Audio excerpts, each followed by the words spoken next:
देखिए, सामान्यतः मैं मानता हूं कि एग्जिट पोलों ने जो दिशा दिखाई है वो दिशा तो उसी दिशा में बहुत स्पष्ट दिख रही है कि मोदी जी के नेतृत्व में भारतीय जनता पार्टी और एनडीए के प्रति जो एक अपार जन समर्थन दिख रहा है।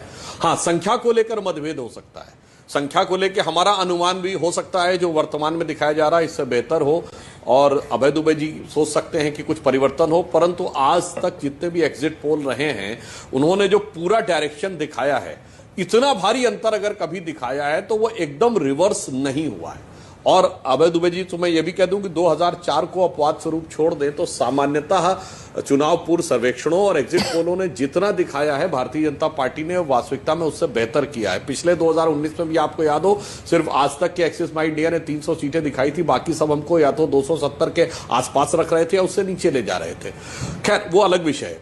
मगर मैं ये कहना चाहूंगा कि आज यदि ये निर्णय में तब्दील होते हैं, जिसकी हमें पूरी आशा है और हो सकता है इससे बेहतर संख्या के साथ हो, ये दिखाता है कि अब चुनाव देखिए समाप्त हो गया, चुनाव की सीमा पे जाके लड़ा गया, ये भी देखना चाहिए। एक तरफ मोदी जी के नेतृत्व में एक सकारात्मक अभियान के साथ, एजेंडा के साथ, 10 साल की परफॉर्मेंस के साथ आना, एक नई राजनीति। एक मैं बात कहना चाहूंगा, देखिए आशुतोष जी भी बैठे हैं तो मैं एक उनको फूड फॉर थॉट भी कहना चाहूंगा।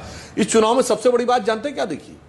जो लेफ्ट वाले थे जो राइट पे चले गए और राइट वाले लेफ्ट पे आ गए। हम बचपन में सुनते थे कि लेफ्टिस्ट ये कहते थे कि समाज में दो ही वर्ग होते हैं, अमीर और गरीब, और वही लेफ्टिस्ट आज आकर विश्लेषण करते हुए बताते थे नहीं ये जाति होती है, वो जाति होती है, नहीं गरीब और अमीर कुछ नहीं होता, वो तो जात बिरादरी होती है।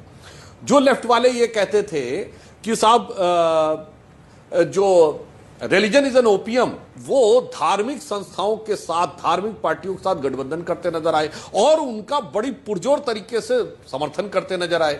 तो मुझे लगता है ये भी एक बड़ी बात रही। हम ये कह रहे थे कि समाज में गरीब और अमीर का वर्ग है और हमको हर गरीब को पहुंचा, वो कह रहे नहीं जात बिरादरी का है।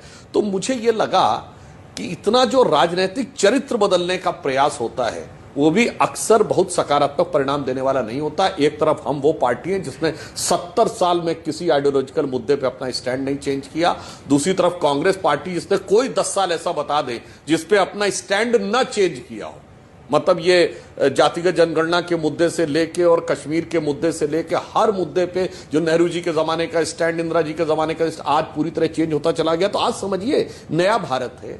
आज की डेट में सूचना की क्रांति और सूचना के विस्फोट का दौर है, जो बहुत सारी गलत सूचनाओं का भी आपने प्रयास किया, ठीक है, जो प्रयास किया गया, अभी मैं नहीं कह रहा हूं कि अंतिम परिणाम आ गए हैं, मगर जो संकेत दिखाई पड़ रहे हैं वो बहुत साफ दिखाई पड़ रहे हैं कि मोदी जी के नेतृत्व में एनडीए राजनीति में विश्वसनीयता की, प्रामाणिकता का प्रतीक बनता हुआ दिखाई पड़ रहा है और इंडी गठबंधन विश्वसनीयता के संकट के रूप में उभरता हुआ दिखाई पड़ रहा है। मुझे लगता है इस बारे में विचार ईमानदारी से करना चाहिए। अब चुनाव समाप्त हो गया, एक दूसरे पे आरोप प्रत्यारोप वाली विषय से हटकर।